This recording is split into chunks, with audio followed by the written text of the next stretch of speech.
Salut à toutes, salut à tous, bienvenue dans le supplément de Tech Café où on creuse les sujets de l'actualité tech de la semaine. Les infos incontournables sont dans l'épisode hebdomadaire que vous retrouvez dans l'épisode précédent du flux du podcast. Et là, on va pouvoir aller parler d'autres petites choses. On a des choses autour des composants, des choses sur ce qui se passe en Amérique notamment, avec l'ubérisation qui est pointée du doigt. Et puis, évidemment, des éléments autour de l'intelligence artificielle. Je suis Guillaume Vendée, podcasteur technophile enthousiaste et je retrouve le responsable du conducteur de cet épisode, c'est Guillaume Poggiaspala. Salut Guillaume, comment vas-tu ? Écoute, ça va très bien, voilà, tout à fait en forme pour aborder tous ces sujets tout à fait contournables. Très bien, contournable effectivement. Tu as précommandé ton badge connecté, ton Human Pin AI, je sais pas quoi, truc machin. Tu t'imagines que je pourrais acheter 2 Steam Deck pour ce prix-là ? C'est vrai en plus, c'est vrai. Attends, rappelle-moi, les prix, c'est sans compter l'abonnement en plus de 24$. Sans compter l'abonnement, c'est juste quand on a un abonnement en plus, là c'est tranquille, c'est droit, je sais pas. On a parlé de cet appareil dans l'épisode hebdo de Tech Café. Et oui, gardons en tête qu'il y a l'abonnement de 24$ par mois. Donc si jamais vous l'achetez en vous disant « Oh, c'est pas grave, je le revendrai d'occasion au bout de quelques mois puisque j'aurai testé le produit », attention. En attendant, merci beaucoup à vous qui avez accepté d'aller jeter un coup d'œil sur patreon.com/techcafé et qui avez même accepté de contribuer financièrement pour quelques euros par mois au financement de Tech Café. Donc merci en particulier à Zadkiel, à Fabrice Bonnier, Johan Alain, Jean-Jacques Gazot, Hervé Langlois, Gilles qui paiera WinRAR un peu plus tard par notre faute, Oreo et Claude Girel. Merci beaucoup d'avoir été sur patreon.com et de vous être abonné. L'abonnement est en plus sans engagement, donc vous pouvez le suspendre à tout moment. Et puis vous pouvez profiter en échange d'un flux du podcast sans la pub, ce qui ne gâche rien. Guillaume, sans autre forme de procès, parlons de tech, parlons de l'actualité, à commencer par effectivement les mouvements d'ubérisation qui, et c'est assez inédit, commencent à être pointés du doigt aux États-Unis. C'est pourtant pas le pays qui est censé être le plus représentatif du pointage de doigt de ce type de pratique. Oui, c'est pas lui qui pointe le doigt, surtout. Parce que écoute, on vit une époque formidable, évidemment, une époque formidable. D'un point de vue tech, c'est vrai, on vit une époque formidable. Après, c'est vrai que ça dépend pas mal du point de vue. On a une crise climatique et écologique massive, de guerres qui pourraient encore dégénérer, un monde de plus en plus instable, des tensions grandissantes sur tout un tas de ressources, des perspectives politiques très inquiétantes dans plein de pays, y compris le nôtre. Et un monde du travail de plus en plus violent aussi, qui entretient la précarité, la pauvreté pour des dizaines de millions de gens à travers le monde, et même dans les pays les plus riches. Ok, je sais qu'en montrant en matière, là, c'est un petit peu plombant, surtout que j'ai pas parlé de l'inflation et que même Netflix est de plus en plus cher. Mais une chose à la fois, là, on va se concentrer seulement sur le dernier sujet, c'est-à-dire le monde du travail, pour lequel j'exagère pas. La preuve, Olivier De Schutter, qui est expert et rapporteur à l'ONU sur l'extrême pauvreté, a envoyé une lettre d'alerte au gouvernement américain et à 3 grosses boîtes, Amazon, DoorDash et Walmart. Donc c'est des très grosses boîtes, dans un pays qu'on n'associe pas forcément au tiers-monde quand même. Et pourtant, Olivier est extrêmement perturbé par la situation des travailleurs pauvres dans la société américaine, en bonne partie ubérisée, parce que ça fait carrément partie du problème, justement, cette ubérisation. De fait, les 3 boîtes citées font d'énormes bénéfices, il n'y a pas de souci pour elles, et elles emploient pourtant des centaines de milliers de travailleurs pauvres, qui n'ont pas suffisamment pour vivre et qui doivent avoir recours aux aides sociales. Ce faisant d'ailleurs, c'est des boîtes qui sont donc milliardaires, et qui bénéficient du coup indirectement de l'argent du contribuable, puisque cet argent complète les salaires qu'elles ne donnent pas. Alors c'est vrai, c'est un super plan. Et en plus, c'est pas comme si c'était leur problème, puisqu'elles emploient toutes massivement des indépendants, des freelance, des auto-entrepreneurs en quelque sorte, qui n'ont accès à aucun avantage, aucune protection, et qui ont très peu de moyens de pression, puisque va créer un syndicat quand t'es freelance. Alors bien sûr, comme l'évoquent les dites boîtes, du coup, ça donne toute latitude aux employés de choisir leurs horaires, de choisir leur volume de travail. Ils ont la liberté. Ils ont la liberté surtout de payer pour leur essence. La liberté surtout de pas trop faire chier, parce que sinon on fait plus appel à eux du tout, et ils perdent le peu qu'ils gagnent. C'est un classique, d'ailleurs, qu'on a vu dans plein d'autres pays aussi. T'as une liberté factice, parce qu'en réalité, tu fais de toute façon plein de temps pour une seule boîte, et puis tu peux pas refuser trop de courses, parce que sinon tu te retrouves écarté, sans boulot, et donc sans pognon, et donc dans la merde. Des gens qui sont concrètement des employés, mais sur le papier, ils sont freelance, donc on s'en lave les mains. C'est trop pratique. Donc cette ubérisation, comme on dit en France, qu'Olivier pointe du doigt dans sa lettre au gouvernement américain, il la pointe au gouvernement parce que justement, il laisse faire. parce qu'il laisse faire tranquille ce genre de pratique qui s'est répandu et généralisé au point de peser carrément sur les finances publiques.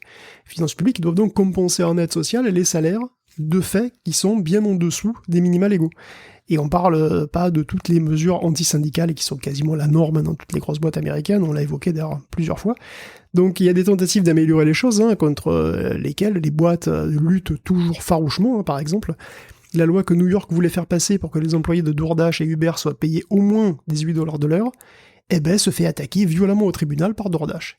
Pour couronner le tout, Olivier pointe de toute façon que les salaires minimum légaux aux États-Unis sont eux-mêmes très faibles.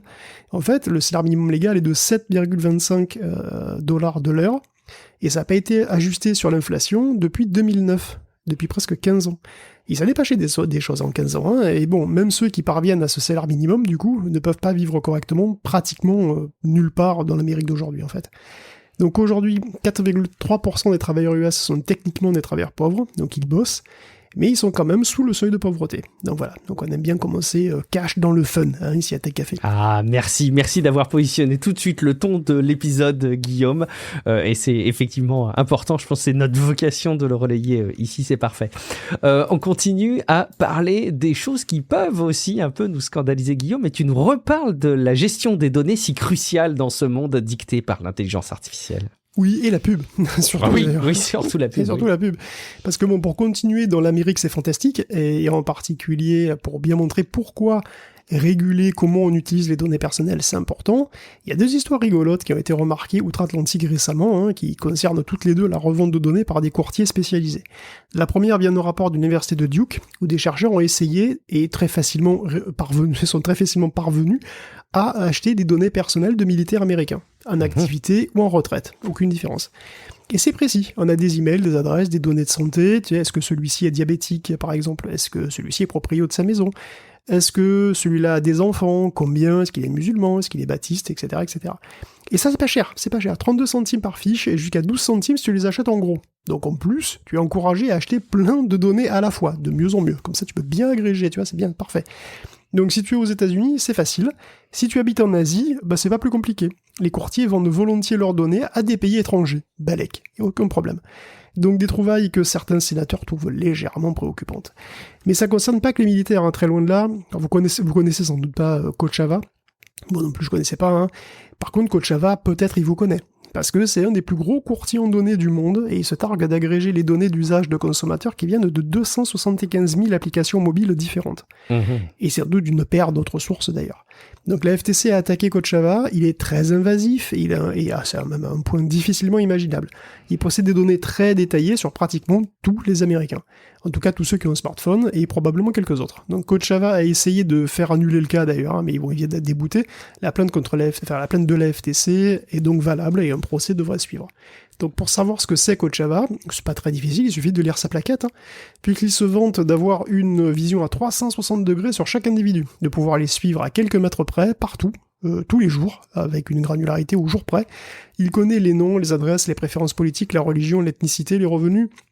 Que tu sois près d'une mosquée ou d'un centre de planning familial, Kochava s'en fout complètement. Tu veux cibler toutes les femmes musulmanes enceintes qui sont autour de Phoenix, ou alors les foyers monoparentaux avec des enfants entre 11 et 3 ans, aucun souci, y a pas de problème, c'est quelques dollars.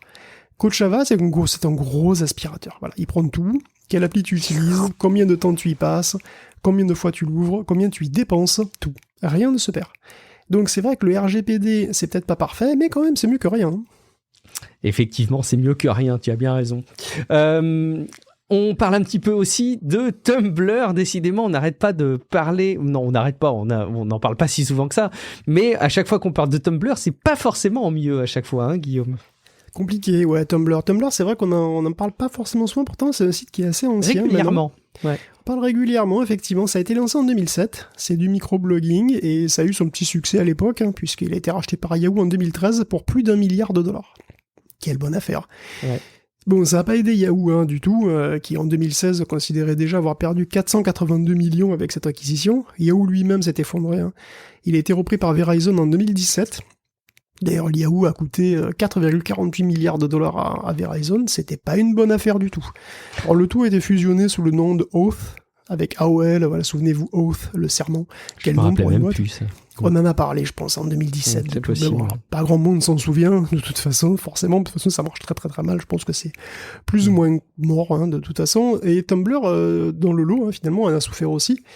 La bonne idée de virer d'ailleurs tout le contenu porno quand c'est devenu Oath. Bon, évidemment, quand tu t'appelles Oath, c'est difficile d'avoir des trucs porno.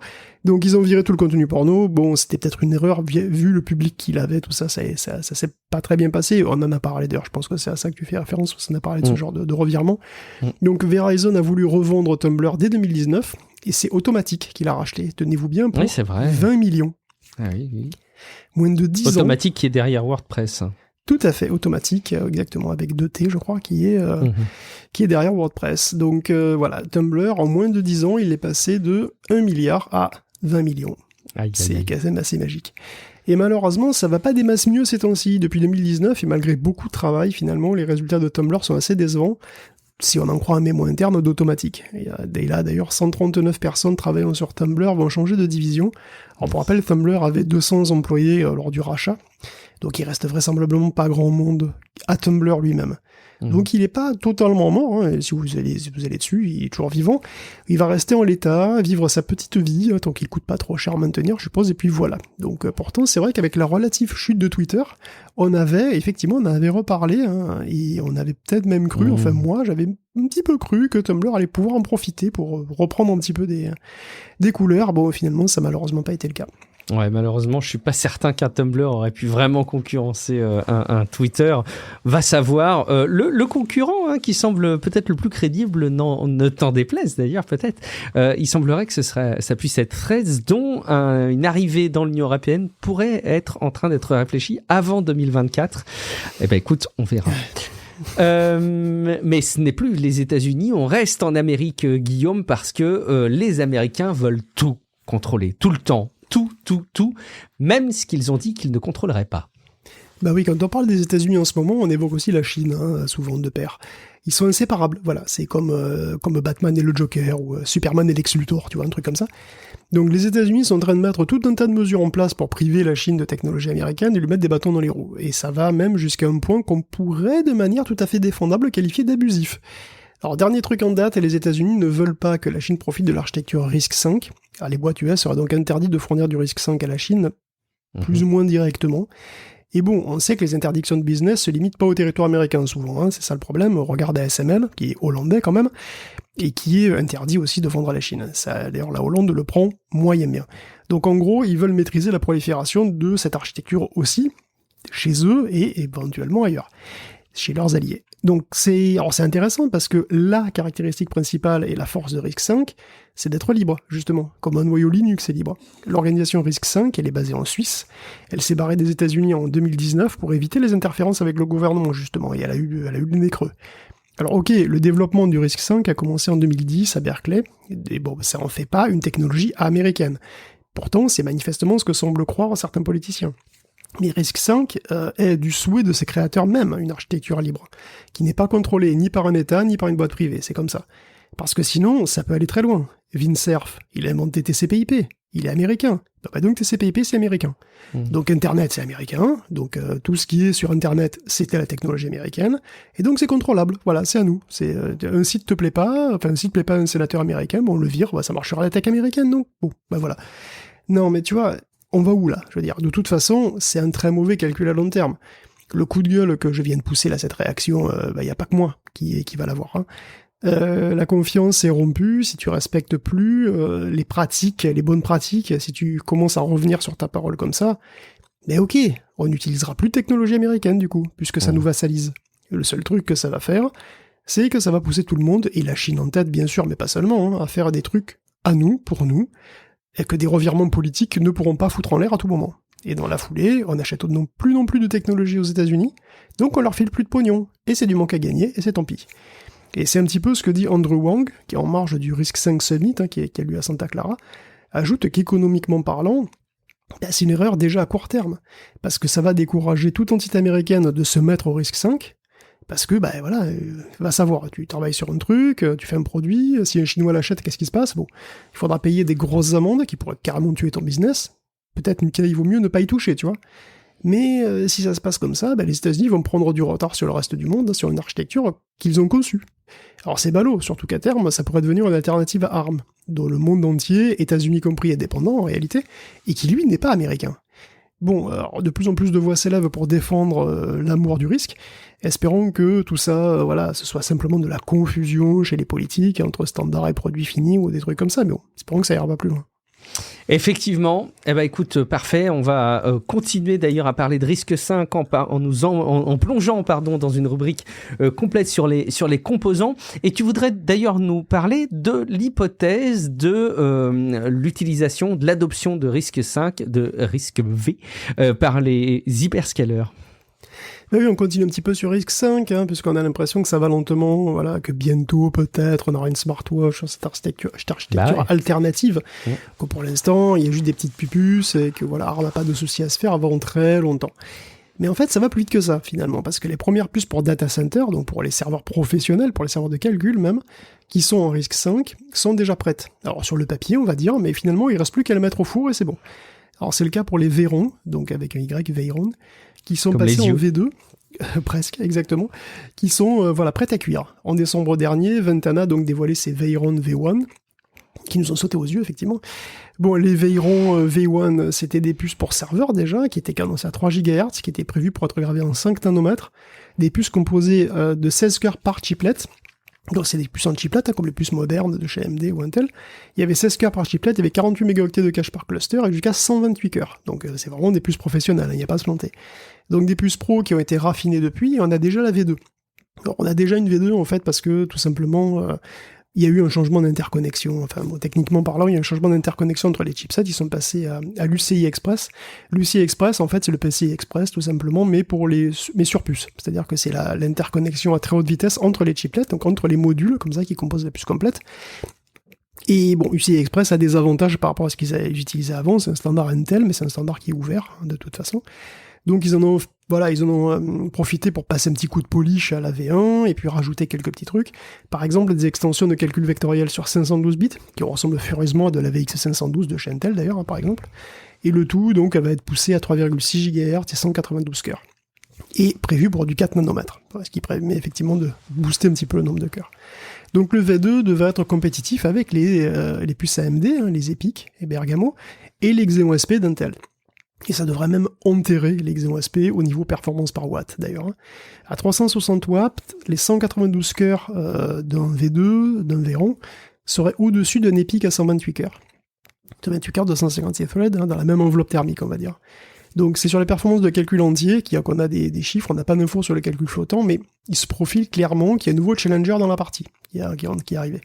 Donc on s'attend à ce que ces puces soient compétitives, déjà avec la concurrence. Après, évidemment, quel sera le prix, comment ça va se passer, on verra, mais il y a une ouverture pour cette nouvelle architecture, même si ça se fera évidemment pas du jour au lendemain non plus. C'est quand même une mauvaise nouvelle pour AMD, Intel et ARM, qui par ailleurs fait aussi lui des puces pour serveurs, tout à fait. On en trouve chez Amazon par exemple.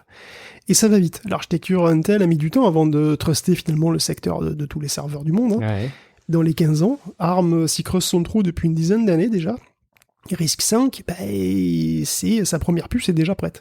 Et si ça part l'an prochain, ça aura mis finalement moins de 5 ans à commencer, quoi. Donc on verra bien à quel point ce sera une part de marché mesurable dans les années qui viennent. Et vous n'aurez pas attendu 2023 si vous écoutez Tech Café pour en entendre parler grâce à Guillaume. On va continuer à parler des processeurs, mais si j'ai bien compris, des fabricants des processeurs, avec, du coup, je sais qu'il n'y a pas beaucoup d'entreprises dans le monde qui sont capables d'aller construire les outils qui permettent de réaliser après les processeurs, les puces. Il y a Canon, a priori, qui veut lui aussi tirer son épingle du jeu. J'ai bon, Guillaume ?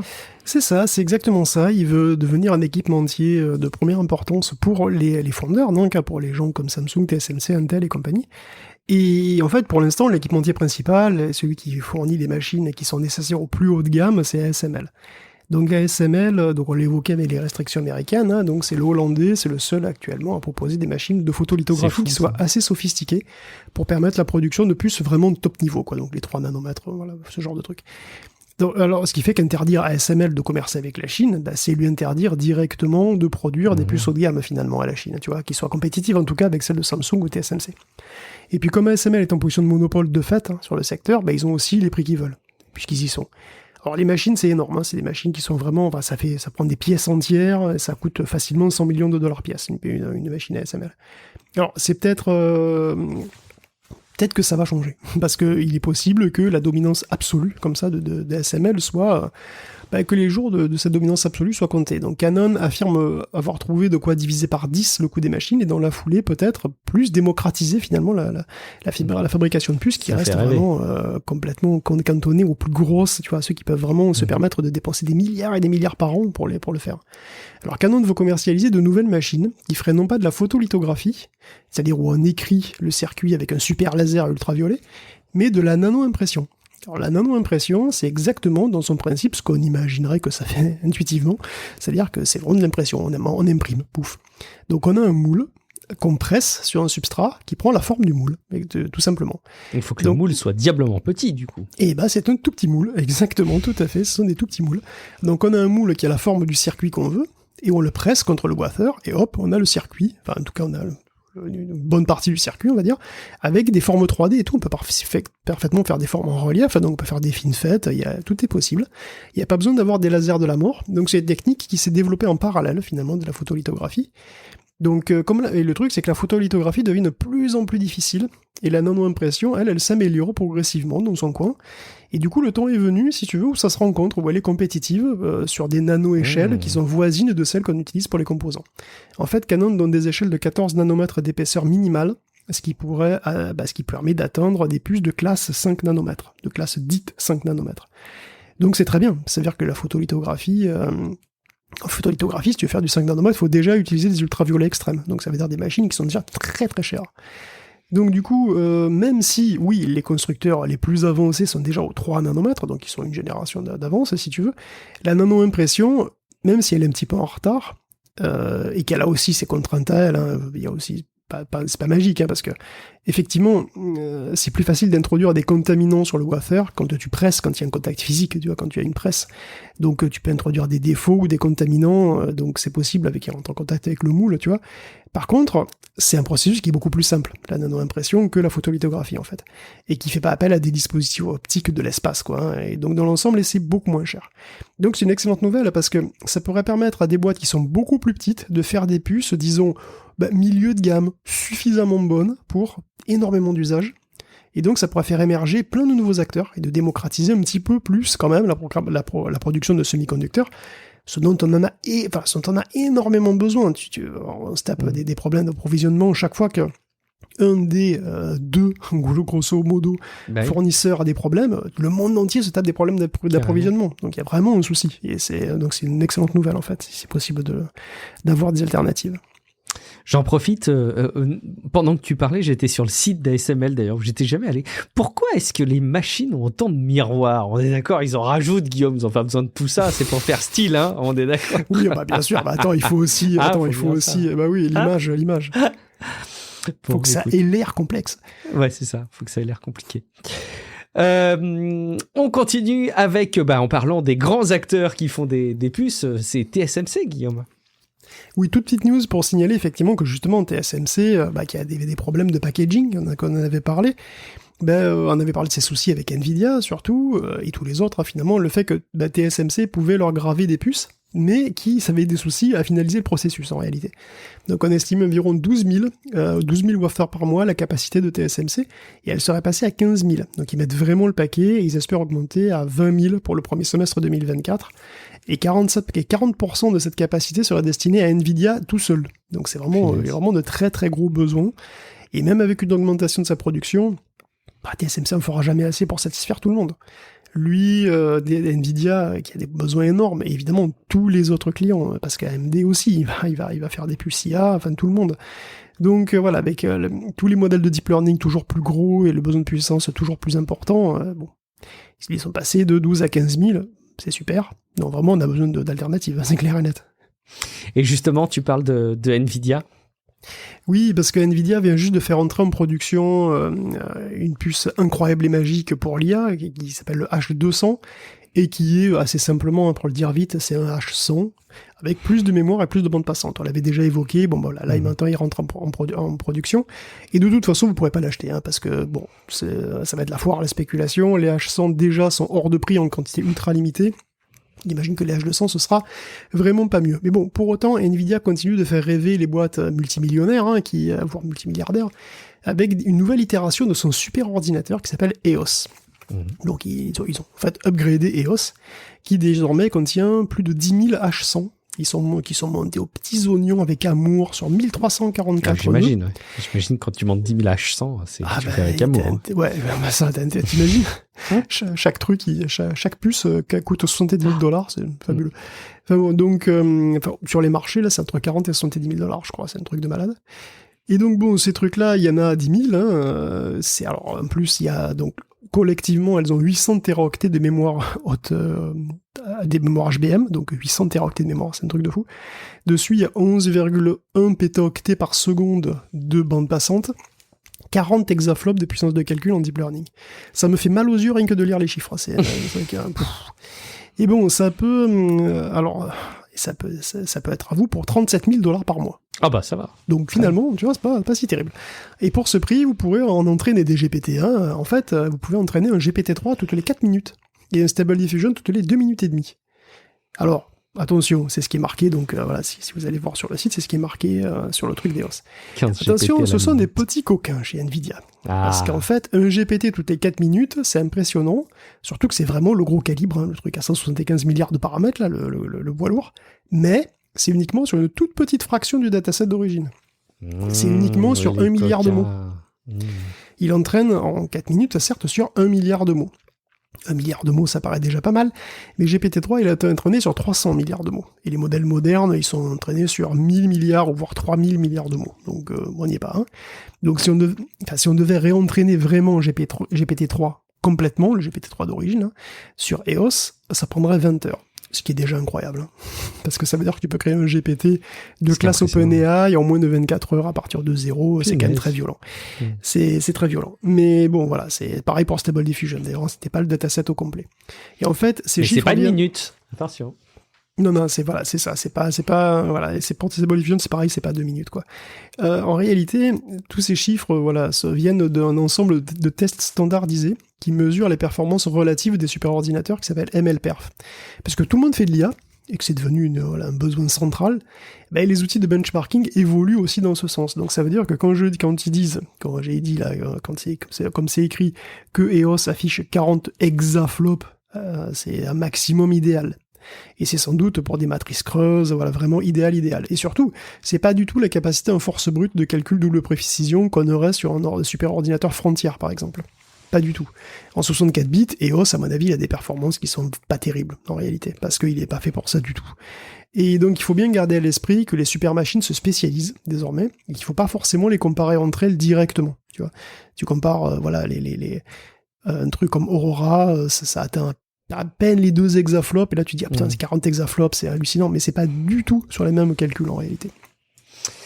Eh ben écoute, ça promet. On continue avec une autre rubrique générationnelle, comme tu l'as appelé, Guillaume, avec un concurrent de nos modèles de langage, et peut-être même un concurrent de Grok, vous savez, hein, porté par Elon Musk. C'est un concurrent chinois, il s'appelle Yi. Je le prononce bien, Guillaume? Yi. Bah, probablement. Écoute, je sais pas. C'est vrai qu'on a toujours pas essayé Grok, hein. T'as pas eu l'occasion, toi non plus? Non, pas du tout, non. Bah non, bah c'est ça, on n'est pas abonné premium, alors bon, voilà. Il y a plein d'abonnés premium qui l'ont fait, et ça confirme un peu ce qu'on attendait, un Grok est potache, quoi. Voilà. Il est pas fin. Il est occasionnellement marrant, mais il a quand même un potentiel malaisant et problématique, un petit peu comme certains tontons ou beaux-papas qu'on peut avoir dans notre entourage. Bon. On l'entend presque rire en faisant c'est le rire un peu gras. Alors, il n'hésite pas à être sarcastique, vulgaire, à avoir un langage imagé, on va dire, pour par exemple expliquer comment on fait les bébés, c'était assez marrant. Donc, ça, il est pas consensuel, ça c'est clair. Après, bon, être un sale gosse, ça veut pas dire nécessairement que t'es plus intéressant, que t'es plus utile. Tu peux faire des vannes autant sur Trump que sur Justin Trudeau, ok, bon. En fait, ce qui est plus intéressant, c'est de voir à quel point il est performant, à quel point il est factuel, à quel point il est logique, à quel point il comprend ce que lui dit, quoi. Donc, pour le moment, c'est assez dur de savoir. Bon, c'est encore un petit peu tôt, on verra au fur et à mesure à l'usage. Mais c'est sûr que le secteur des chatbots commence à être très encombré, il y a du monde dans le bus, il y a ChatGPT, qui a 2 têtes en plus, il y a Claude, il y a MyAI, hein, le machin de Snap, il y a le machin de Facebook aussi d'ailleurs, il y a Grok, donc le machin de Twitter, enfin de X, il y a une multitude de dérivés de Llama 2, de Mistral, voilà, il y en a d'autres encore moins connus. Puis il y a des LLM qui ont du potentiel, même s'ils sont un petit peu en retrait médiatiquement et qui sortent voilà régulièrement, comme les Falcon, comme les Stable LLM. Et depuis un moment, il y a les modèles chinois aussi, comme Qwen, par exemple, ou tout dernièrement Yi. Alors Qwen, c'était déjà un petit modèle qui était relativement bon pour sa taille, hein, puisqu'il faisait 14 milliards de paramètres au maximum, mais Yi semble complètement d'une autre catégorie. Alors la boîte qu'il a sortie, c'est 01AI, 01.ai, et Hai Fu, son PDG, se rêve carrément comme un OpenAI chinois. Alors 01.ai est déjà évalué à 1 milliard de dollars, donc c'est quand même une belle... une licorne, quoi. Une licorne chinoise, mais c'est une licorne. En tout cas, si on en croit les résultats des tests standardisés, qui, on le sait, hein, quand même ont leurs limites, Yi donc existe en version light et en version plus puissante. Donc il y en a une à 6 et une autre à 34 milliards de paramètres. Et à cette taille, donc si on en croit les tests, sur Hugging Face, hein, Yi dépasse les capacités de Llama 2 70B et de Falcon 180B. Et même assez confortablement. Ce qui est en fait presque trop beau pour être vrai. C'est-à-dire qu'on aurait un modèle à 34 milliards de paramètres qui serait meilleur qu'un modèle 2 fois plus gros, voire 5 fois plus gros, quoi. Et bon, voilà, à confirmer, en tout cas, c'est ce qui a marqué sur les tests de Hugging Face. Et en plus, Yi, assez logiquement, hein, est parfaitement bilingue anglais et chinois. Et il existe en plusieurs variantes, d'ailleurs, hein, il y a même une variante à très long contexte, qui a une mémoire donc hein, de 200 000 tokens. Donc c'est énorme, bon, c'est un peu virtuel parce que concrètement, il faut avoir la mémoire et la puissance de calcul pour supporter 200 000 tokens, mais bon, c'est quand même notable. Donc Yi est un début, donc il est en open source, vous pouvez le tester d'ailleurs, hein. Continue d'avoir la mémoire pour, bien entendu. C'est possible sur LM Studio, hein, donc vous pouvez télécharger Yi directement. Mais le but avoué, c'est d'entraîner le plus gros modèle. Voilà, un plus gros Yi, je sais pas, peut-être ou un autre, hein, Yo, je sais pas, qui serait donc d'une meilleure qualité, parce qu'il fait que 34 millions, mais je pense que ce serait dommage de se priver d'entraîner un modèle à plus de 100 milliards de paramètres. Et du coup, ça pourrait avoisiner effectivement les qualités des modèles d'OpenAI, quoi. Et c'est vraiment le but, quoi. Donc, si le classement dit vrai, il n'est pas du tout impossible que ça arrive. C'est-à-dire qu'on est, chez les Chinois, quelque chose qui soit concurrentiel avec OpenAI. Donc la concurrence va être rude. Il semblerait que l'embargo américain sur les puces ne marche pas si bien que ça, parce que la Chine, elle est pas loin du tout, en fait. Ou au contraire, ce serait peut-être la Chine qui serait bien plus loin si jamais il n'y avait pas l'embargo, on va savoir. Ah bah peut-être, mais c'est possible, hein. On peut pas savoir, c'est possible. Exploserait. Hein. Mais c'est intéressant, très bien. Écoute, Yi, écoute, si jamais on a des personnes qui sont versées dans la langue chinoise qui peuvent nous dire ce que ça signifie, peut-être qu'on ira regarder Yi. Et puis, évidemment, le monde de l'intelligence artificielle générative ne s'arrête plus au texte, à l'image, vous le savez, et il continue à se développer dans le domaine de la vidéo et même de la conception de modèles 3D, Guillaume. Oui, petit tunnel générationnel pour parler de quelques nouveaux modèles hein, qui s'attaquent donc à la vidéo et à la 3D. On ne va pas rentrer totalement dans les détails, mais on peut quand même évoquer donc, ces modèles qui sont prometteurs. Donc on a I2V Gen XL, très beau, n'est-ce pas, qui est issu de chercheurs d'Alibaba. Donc apparemment c'est Alibaba qui cherche là-dessus, qui produit de petits clips vidéo assez convaincants. Bon, c'est toujours des petits clips quelques secondes, hein, qui sont esthétiquement assez jolis, qui sont plutôt cohérents au niveau temporel. Alors c'est pas forcément révolutionnaire par rapport à ce qu'on a chez Pika Labs par exemple, mais c'est à peu près équivalent en réalité. Alors ce qui est pas mal, c'est que le code et le modèle sont disponibles. Donc le modèle est hébergé par Modelscope. Modelscope, c'est le Hugging Face chinois. Donc on va peut-être commencer à en parler encore plus. Ça existe depuis un petit moment, hein. Mais on a énormément parlé de Hugging Face en Occident, et l'équivalent en Chine, c'est Modelscope. Et comme il y a beaucoup de modèles qui sont issus de recherche chinoise, il va y avoir probablement de plus en plus de modèles hébergés sur Modelscope qu'on va devoir aller chercher. Donc I2V respecte la cohérence temporelle en se fixant en fait une image de base, de laquelle il ne s'éloigne pas trop, et après il y a des phases de raffinement et d'augmentation de résolution, donc il produit des vidéos en 720p. L'un dans l'autre, on sent quand même que le texte ou vidéo pourrait devenir assez accessible dans les mois qui viennent, et accessible je veux dire potentiellement sur votre PC, quoi, hein, comme l'est Stable Diffusion, ça pourrait arriver dans les mois qui viennent.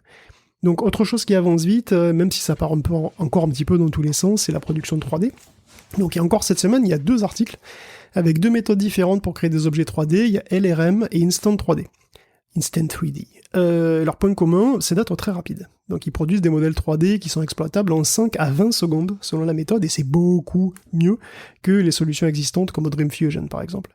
Alors c'est notable qu'Adobe participe aux 2 articles. Donc on sent nettement que la création d'assets 3D, ça peut être l'étape naturelle suivante pour la suite d'outils Adobe, quoi. Hein. Le prochain module pour Firefly, je pense qu'il risque d'être dans ce coin-là, quoi.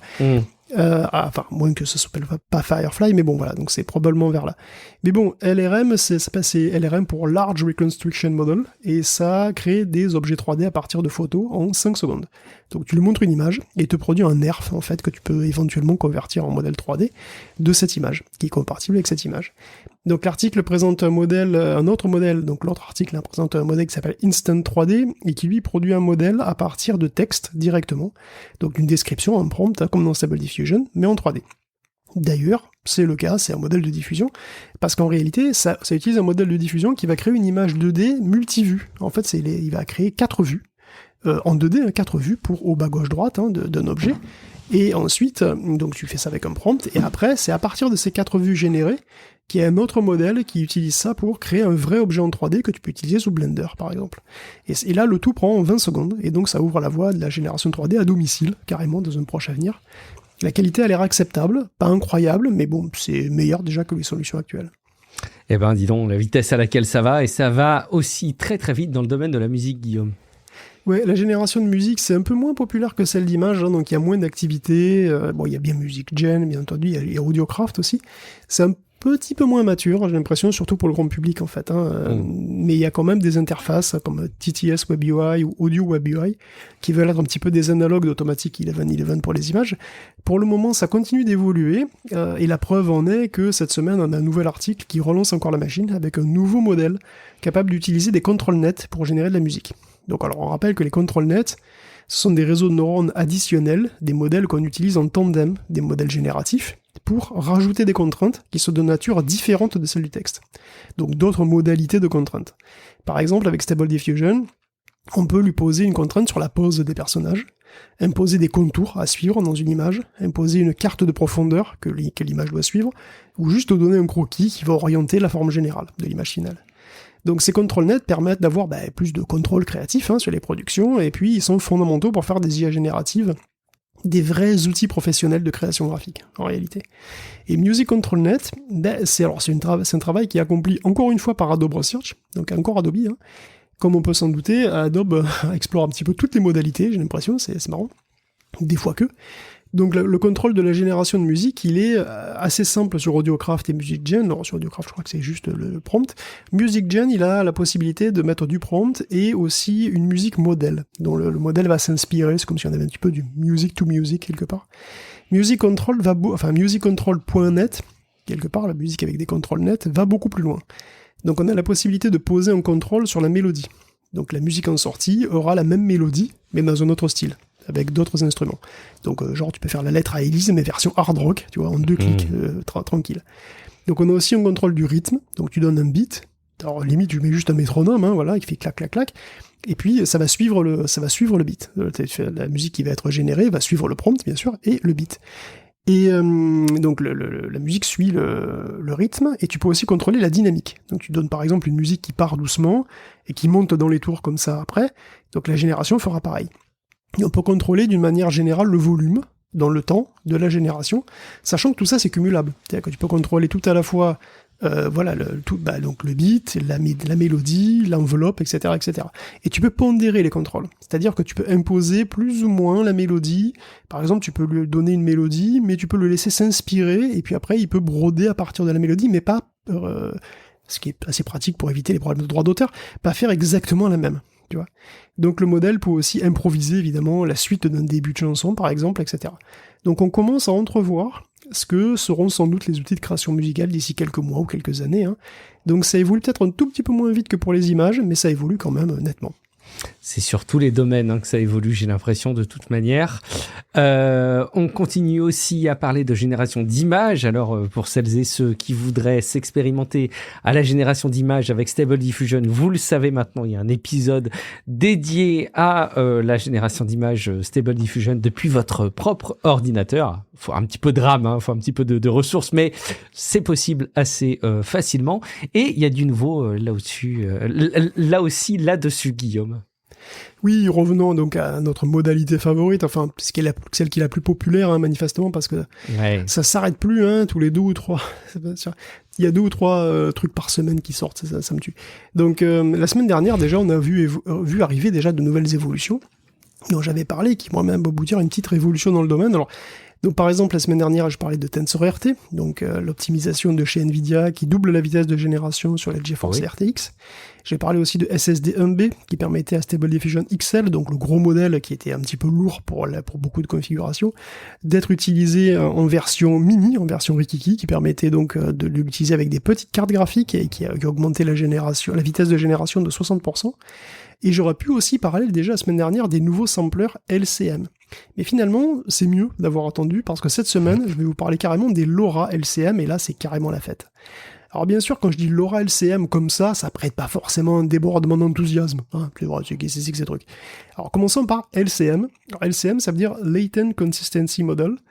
Et c'est, en pratique, c'est un nouveau sampler. Comme j'ai parlé des sampleurs dans un truc Stable Diffusion, là, c'est un nouveau sampler ultra efficace. Donc ça produit des images de bonne qualité en seulement 4 étapes, 4 itérations. C'est-à-dire 5 fois moins que les meilleurs qu'on avait avant. Je sais pas si vous vous souvenez, effectivement, pour ceux qui n'ont pas écouté les épisodes sur Stable Diffusion, mais effectivement, la génération d'images se fait étape par étape, un certain nombre d'itérations, et donc les meilleurs, donc c'est les sampleurs qui font ce genre de trucs, ils ont chacun leur style, et puis leur vitesse aussi de convergence, et donc les meilleurs, j'avais dit, c'est plus ou moins, ils s'appelaient des DPM2, DPM3, et ça convergeait en une vingtaine, on va dire, d'itérations. Là, en 4 itérations, on a déjà une image. Alors, le truc, c'est que, à l'époque, quand je dis à l'époque, c'était la semaine dernière, ils avaient besoin d'un modèle un petit peu différent du modèle standard de Stable Diffusion. Vous ne pouvez pas utiliser le LCM directement sur le modèle que vous téléchargiez sur Internet. Mais ça, donc il fallait télécharger notre modèle. Alors ça valait déjà le coup, parce que passer de 20 étapes à 4 étapes pour avoir une belle image, déjà ça valait le coup. Mais là, c'est même plus nécessaire, parce que des sorciers, littéralement, ont créé des adaptateurs qui transforment n'importe quel modèle de Stable Diffusion en un modèle compatible avec les nouveaux sampleurs LCM. Donc, vous utilisez votre modèle favori qui produit les plus belles femmes renards et les plus sexy du web, vous lui mettez un LoRa dessus, et alors, exactement comme n'importe quel autre LoRa, c'est vraiment extrêmement simple, et vous générez désormais vos waifus 4 fois plus vite, comme ça, gratos.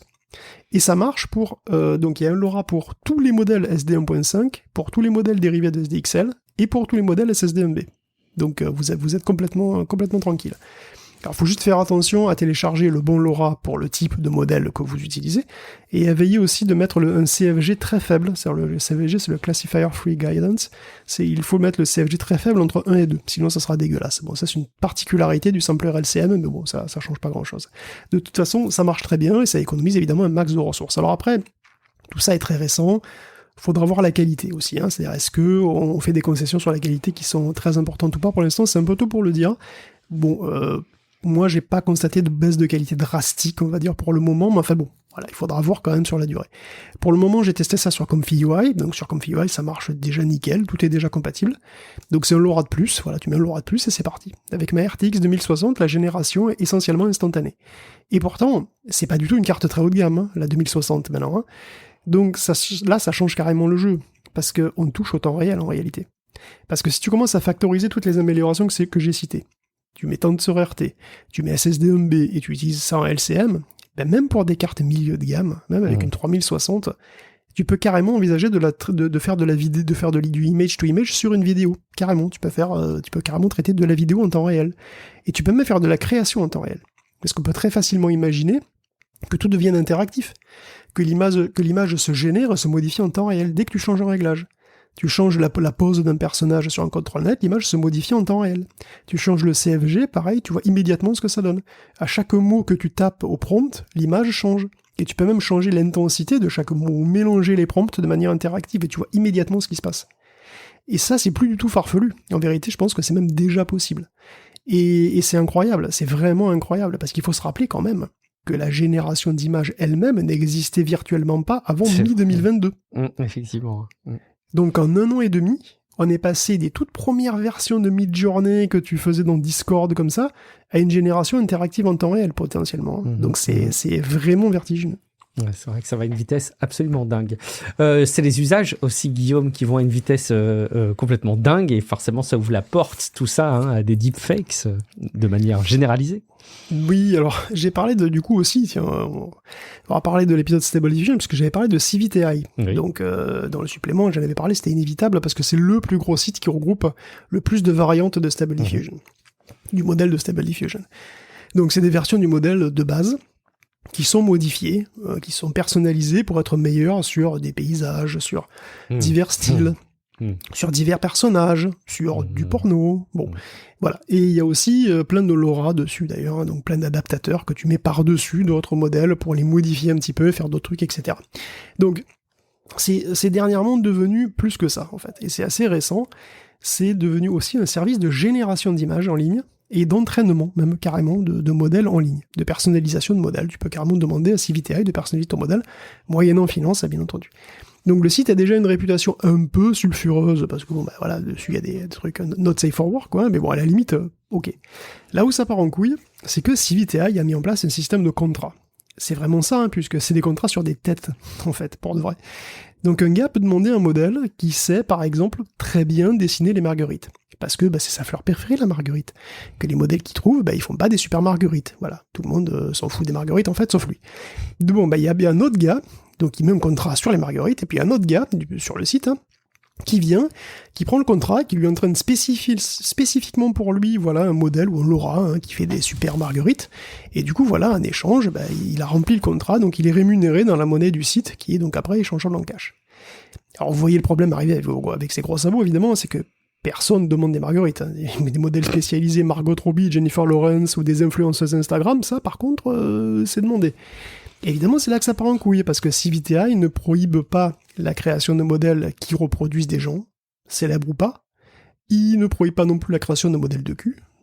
Il prohibe seulement la création simultanée, donc c'est-à-dire le modèle de ceux qui font à la fois des gens qui existent et qui font du porno.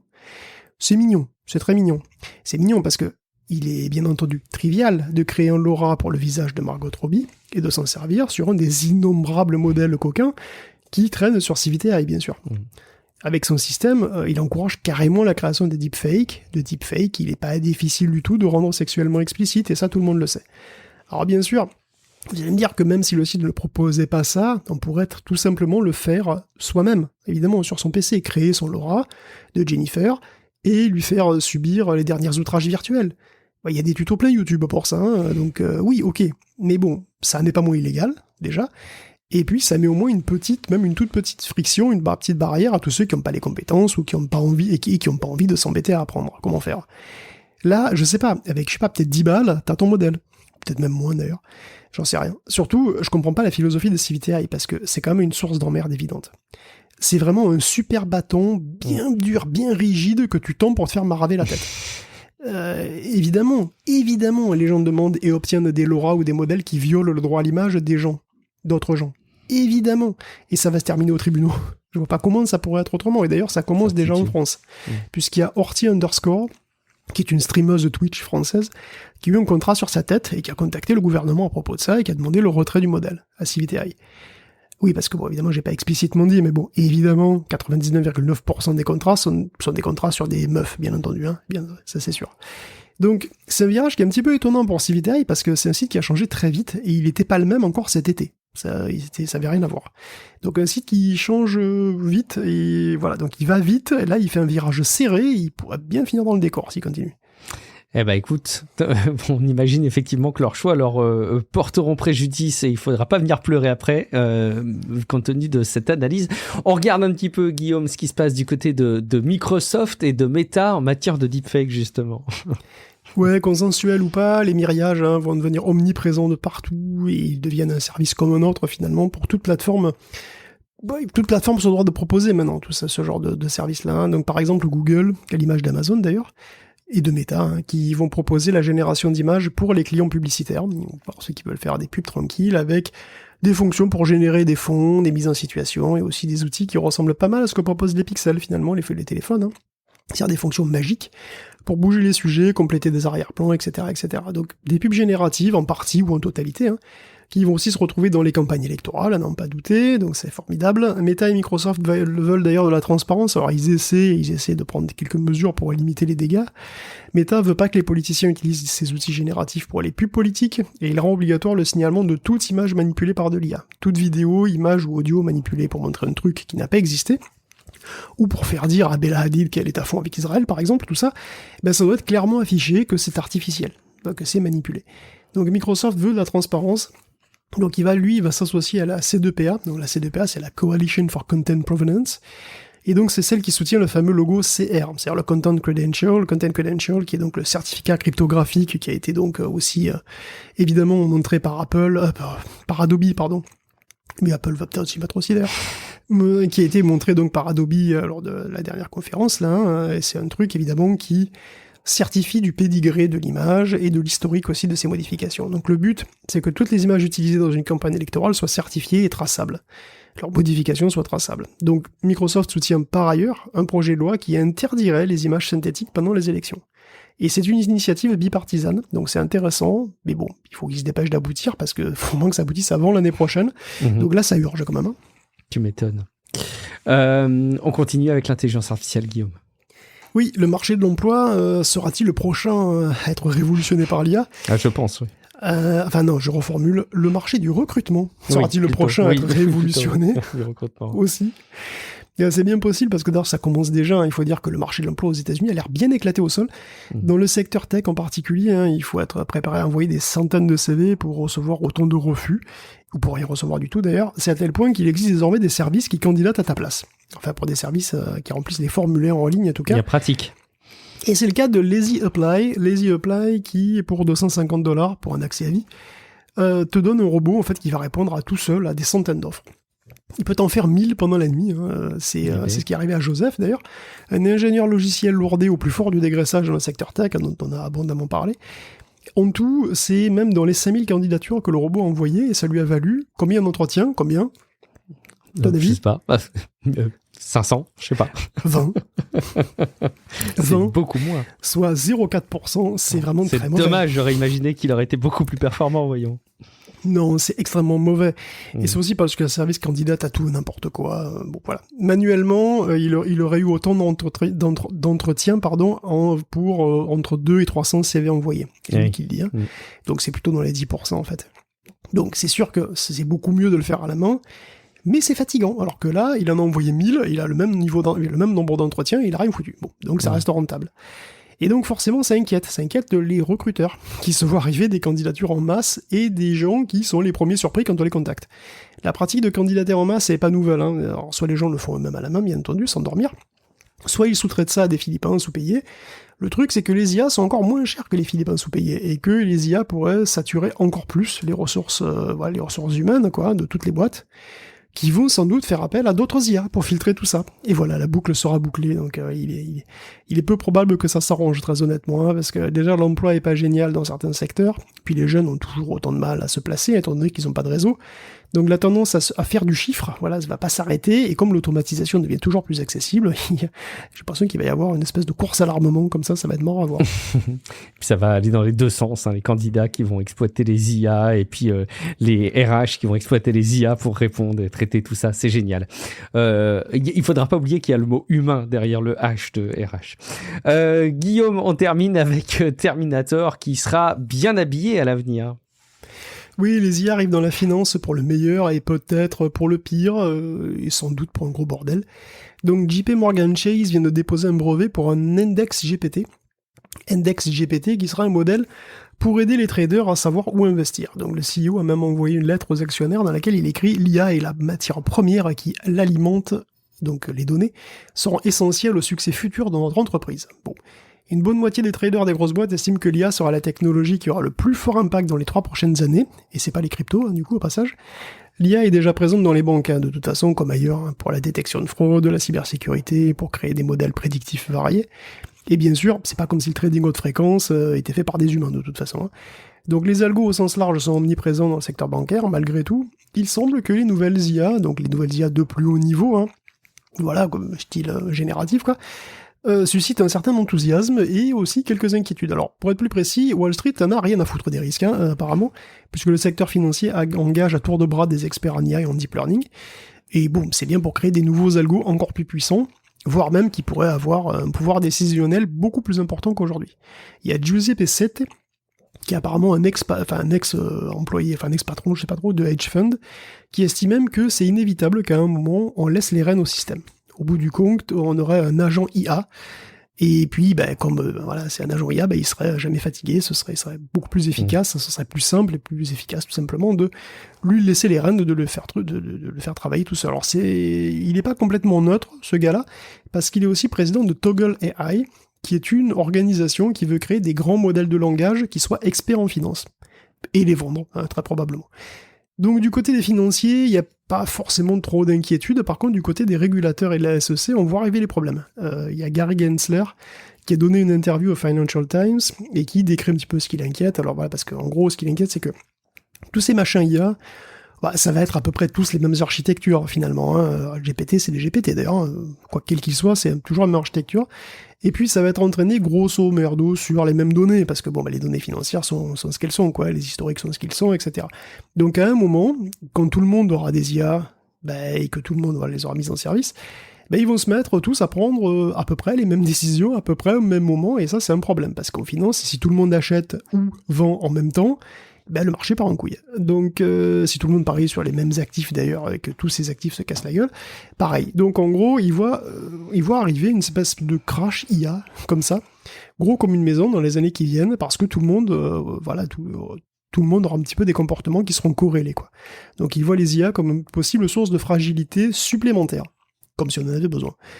Et c'est déjà arrivé dans une certaine mesure, d'ailleurs, parce qu'il y a Alexandra Moussavizadeh, qui est une économiste, qui parle de l'effondrement de long-term capital management, qui apparemment était un hedge fund mené par des stars de la finance à l'époque, et de l'économie, et qui s'est effondré comme une grosse bouse en 98, et c'était dû en partie à un modèle, un algorithme, un modèle qui n'était pas assez bon, qui n'était pas assez adaptable. Mais bon, tout le monde n'est pas d'accord, hein. Par exemple, Ralph Koijen, qui lui dit que c'est pas évident que les IA induisent un comportement qui soit vraiment plus moutonnier que celui qu'on a déjà. Ah bon ? Oui, parce qu'on est déjà très moutonnier en fait. Donc bon, pour être honnête, personne ne sait exactement comment ça va tourner. Les excès de la finance ne seront pas corrigés par les IA, ça c'est clair, ça pourrait empirer les choses. Mais bon, c'est pas comme si c'était génial, alors c'est peut-être pas énormément en plus, on ne sait pas trop. Mais bon, il n'est pas exclu aussi qu'il y ait une grosse crise financière majeure qui nous attende et que finalement, Terminator porte effectivement une cravate et un costard Gucci, va savoir. Ça expliquera l'illustration de cet épisode. Il vous aura fallu écouter l'épisode jusqu'au bout pour le comprendre, mais effectivement, je trouve ça assez intéressant de se poser la question de quelle mesure est-ce que les intelligences artificielles peuvent à long terme lisser les comportements humains. On vous laisse réfléchir à ce sujet. Vous avez quelques jours pour y penser et à rendre votre copie.